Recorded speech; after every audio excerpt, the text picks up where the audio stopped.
Somehow I decided to visit Japan. My name's Daniel. I'm 27, originally from Vancouver. I'd always wanted to visit Japan. The food, the culture, the quiet streets at night lit by vending machines. It all fascinated me. I booked a solo trip for late March, just when the cherry blossoms were starting to bloom. Everything looked perfect on the surface. If only I had known what was waiting for me in that apartment. I found the place on Airbnb, a small but cozy one-bedroom unit in a quiet neighborhood in Suginami, Tokyo, not too far from Shinjuku, but far enough to feel peaceful. The host had excellent reviews. He messaged me a few days before the trip, gave clear instructions in English, and left a digital key code to get inside. The apartment looked clean and modern in the photos: white walls, dark wood floors, a futon bed, a low table, and a sliding glass door that opened to a small balcony. There was even a little kitchen and a washing machine tucked into the hallway. It seemed perfect for someone like me, someone who just wanted to explore, eat good food, and stay somewhere simple. I landed at Narita Airport late afternoon and took the train straight into the city. By the time I got to the apartment, it was already dark. The neighborhood was silent. No cars, no people, just the hum of streetlights and the occasional rustle of wind through the narrow alleyways. I entered the key code and stepped inside. It smelled faintly like dust and old tatami, even though there were no tatami mats. The place was clean, but it felt like no one had lived there for a while. I turned on the light, walked in, dropped my bag, and did what anyone would do after a 13-hour flight. I crashed onto the futon and passed out. But sometime during that first night, I woke up feeling off. I didn't hear anything. I didn't see anything. But something about the room felt different than before. Like the air had shifted. Heavy. I brushed it off. Jet lag, I thought. If only it was just that. I woke up around 3:20 a.m. No noise woke me. No nightmares or anything like that. I just opened my eyes, and I was suddenly wide awake. The room was completely dark, except for a faint glow slipping in from the streetlight outside, barely cutting through the thin curtains. The first thing I noticed was how cold the air felt. Not just cool, but damp, slightly chilled, like the windows had been open, except they weren't. I got up to check, just in case. The sliding door to the balcony was still locked. No breeze, no draft. But the air in that room felt wrong. Still and heavy, like it hadn't moved in days. I figured the AC had kicked on or something. I checked the remote. It was off. I even checked the wall unit just to be sure. Everything was silent. Then I heard something. A soft click. Not loud, just a subtle mechanical sound, almost like the sound of a door lock. It came from the front door. I froze. There's this thing that happens when your body senses something before your brain can explain it. Like your instincts respond before logic has a chance to kick in. That's what I felt. An immediate, deep unease. Like I wasn't supposed to be here, like something had just changed. I crept toward the hallway as quietly as I could and peeked around the corner. The front door was still shut. Everything looked exactly the same. Except now I could see something I hadn't noticed before. The motion sensor light near the door, the one that turns on when someone enters, was on. Just a dull blue glow, not bright, not flickering, just on. It should have been off. I hadn't walked past it since I got up, and nothing else should have triggered it. I just stood there, staring at it for at least a minute, heart starting to pound. Eventually, it clicked off again. I tried to laugh it off. Maybe it had a glitch. Maybe the host didn't mention it was motion sensitive and it just stayed on randomly. I told myself 100 things, but the chill didn't leave the air. I turned on the heater for a few minutes, climbed back onto the futon, and tried to sleep again. But even with my eyes closed, I couldn't stop thinking about the front door. About that soft click.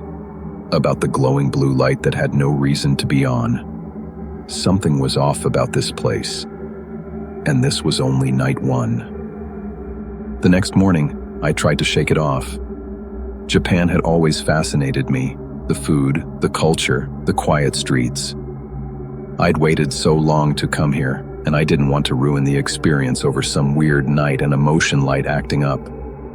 So I got dressed, grabbed a coffee from a vending machine nearby, and headed out to explore. But even as I walked around Tokyo that day, something stayed in the back of my mind. That heavy, damp feeling in the apartment. That soft clicking sound. The light. It wasn't just nerves. I've traveled a lot, stayed in hostels and Airbnbs all over the world. This was different. This was subtle, but wrong. That afternoon, I got back to the apartment around 5. The hallway to the unit was dim, no windows, just fluorescent lights that flickered every now and then. I noticed the neighbors were quiet. I hadn't heard or seen a single person on my floor since I arrived.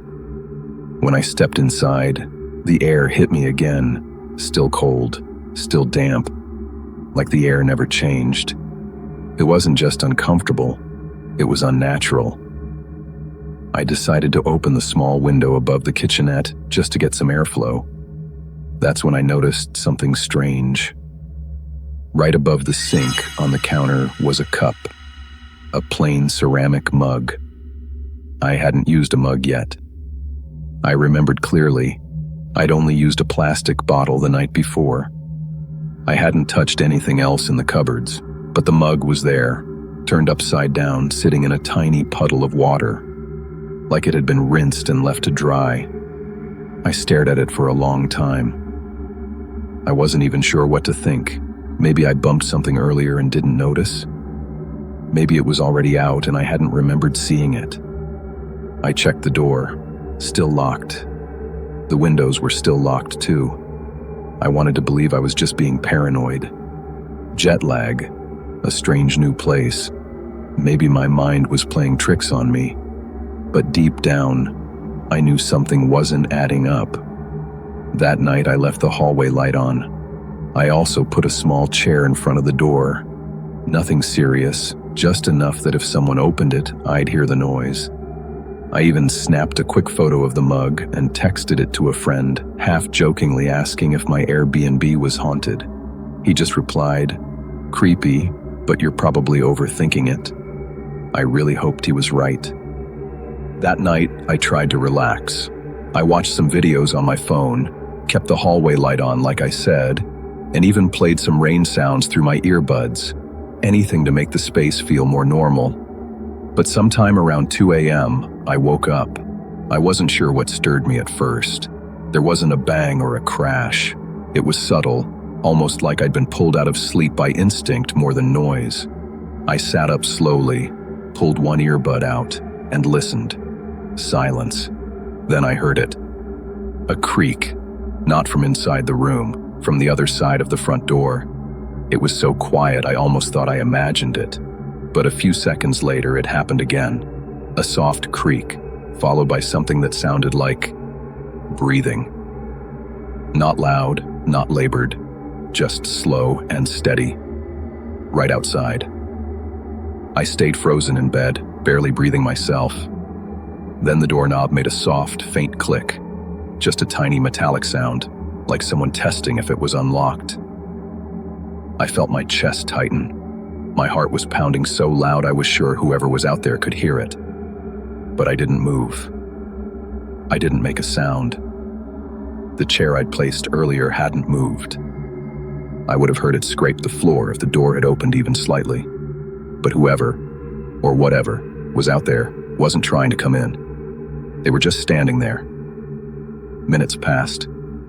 I stared at the door, afraid to blink. And then, nothing. It was like they were never there. No footsteps walking away, no final noise. Just silence. Eventually, I grabbed my phone, barely daring to move.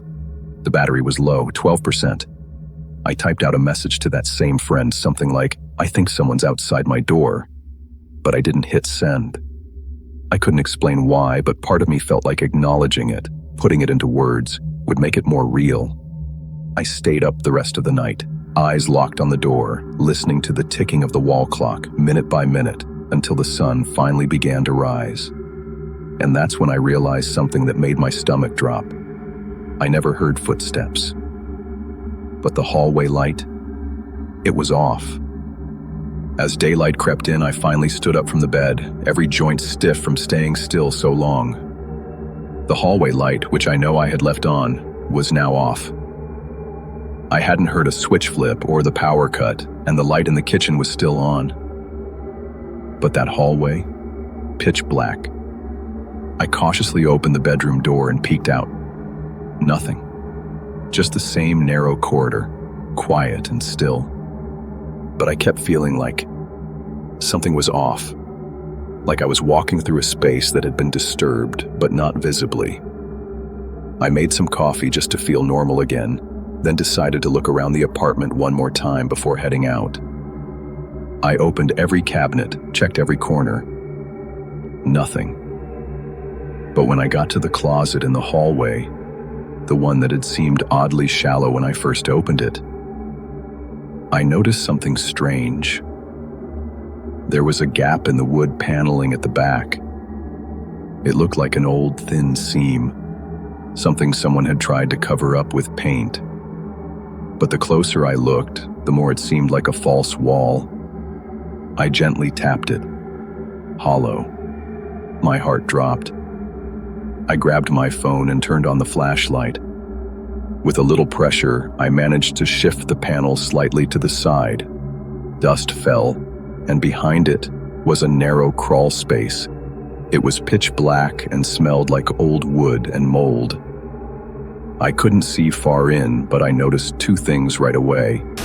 A thin mattress, old and sunken, and a small pile of personal belongings, clothes, a toothbrush, an empty water bottle. Someone had been living in there. Suddenly everything made sense. The soft footsteps, the breathing, the subtle movements. I wasn't imagining it. Someone was living behind my walls. I grabbed my bag, threw on my shoes, and left the apartment without looking back. I didn't even stop to talk to the host. I booked a hotel that same day far across town and reported the crawl space anonymously through the Airbnb app. I never got a reply. I even checked weeks later. The listing was still up. To this day, I don't know who was in there, whether it was someone hiding, squatting, or something worse. But I'll tell you one thing.